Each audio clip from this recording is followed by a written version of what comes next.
Hey folks, Chris Nelson. I've never really made videos before for YouTube, but I did a segment last night with Matt Wilkins and Brian Borg. Matt Wilkins, who of course you know from his wonderful Star Wars YouTube channels, and Brian Borg, who's been really active, instrumental in the Give Us Legends billboard campaign. Unfortunately, I don't think the segment for one of Matt's podcasts recorded. I think we're going to try and do it again next month. But it kind of got me thinking, why not sort of jump into the fray? I don't have as much to offer as guys like Brian and Matt, but I figure another voice is important.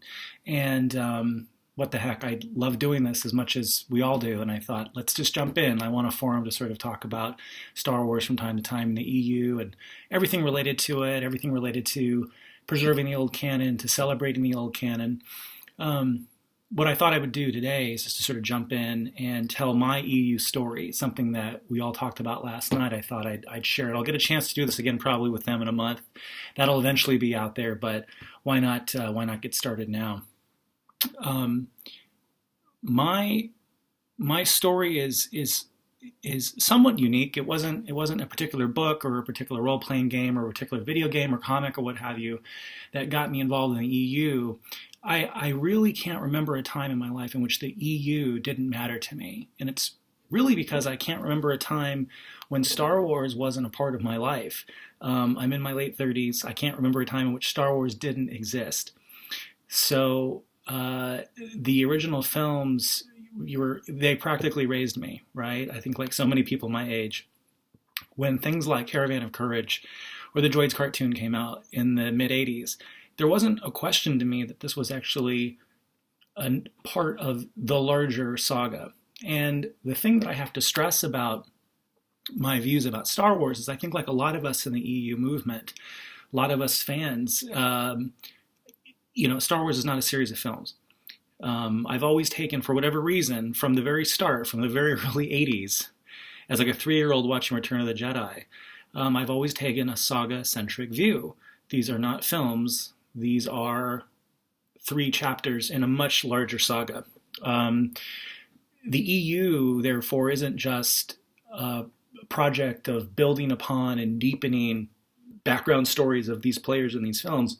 These are further glimpses, further revelations, really, into a world that exists a long time ago in a galaxy far, far away. There's something very true about Star Wars to me, and this sounds really geeky and melodramatic, but it's just always the way I felt. So the EU wasn't just this additional expanded universe. This was just a further reveal of the universe.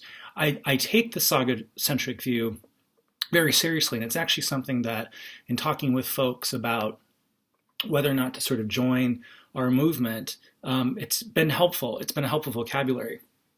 There's something about our popular culture that has become obsessed with film as sort of the primary entity in any genre, in any franchise. There's the Jurassic World movies, there's the Marvel Cinematic Universe. I mean, I find it really bizarre with comic book movies these days that the movies themselves are now starting to dictate the storylines in the comics themselves, as if these things haven't existed for generations, right? With thousands of stories that were made popular that were then converted into films, but we've now got it backwards.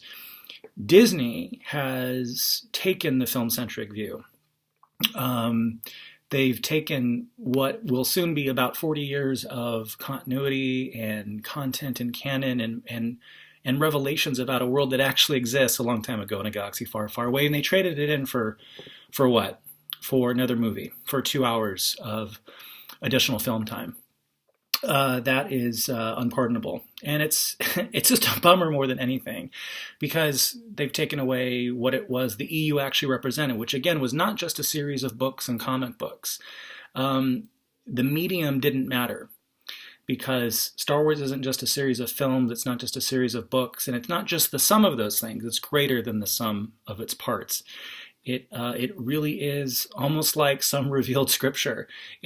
These are chapters in the Bible that tell us about this world, this other worldly, amazing sort of saga, this universe, the Star Wars universe. So that's why the EU matters to me. That's why what Disney has done matters to me, and that's why preserving the EU matters even more.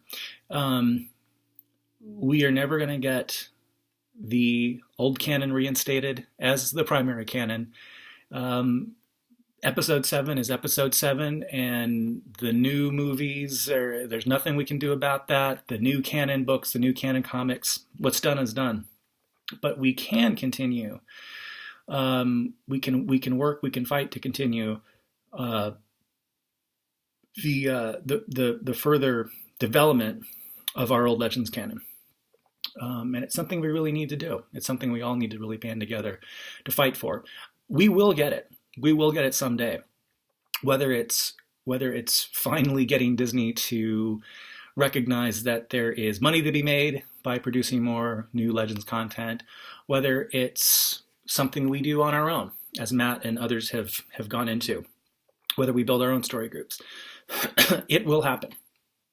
So in the meantime, I think that the best thing to do is to continue to join together, is to seek out those resources and to provide resources, which is one reason why I'm doing this now. Doing what it is the Bryans and the Matts and everyone else involved has done.